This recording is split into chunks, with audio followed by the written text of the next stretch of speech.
tasked with finding cost-effective solutions in the digital environment, and the key to that is who are we hitting, how do we measure the results of who we're hitting, and how do we compare it, if in any way, shape or form, to what we're seeing in other media. I think importantly for the biggest blue chip companies, there are very established ways of calculating return on advertising, and to kind of conform to those models, you need to have a currency. The instinctive reaction is to kind of create a strategy within a channel. So, a mobile opportunity requires a mobile strategy, but actually then a mobile strategy requires a digital strategy, and lo and behold, your digital strategy actually requires a comm strategy. So the critical thing going forward, and the real opportunity for the industry, is to understand the overarching comm strategy, and don't expect to have a digital strategy unless you understand the comm strategy. Consistency of media plans, consistency of language in relation to how we plan communications,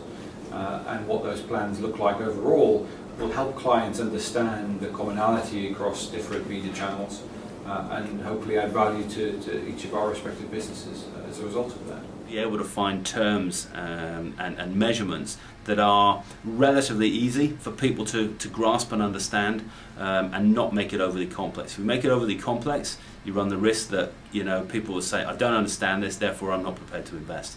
So I think this is part of a currency which hopefully will help us to make it simpler for people. By having UKOM, suddenly you're talking in the same language, which is being applied to all other channels, and you are giving the opportunity of repeatable success.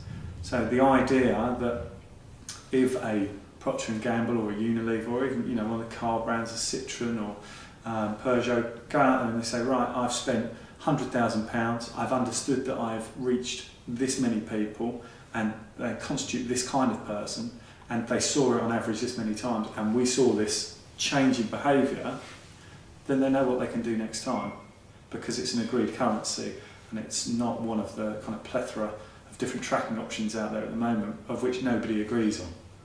You can imagine the difficulties that would go on in the TV market or the press market if we didn't have a common currency. Why should online be different? We need a common currency. Simple as that. Without it, it's going to hold back investment, because again, it's going to be very hard to justify certain investments in online media if we can't come back and say exactly what that's going to do for us. The win-win is actually, if you kind of demonstrate the value of how you work together, then you probably get more investment. If you try and demonstrate just the kind of singular value of your particular channel, you'll be less relevant to what we're looking for.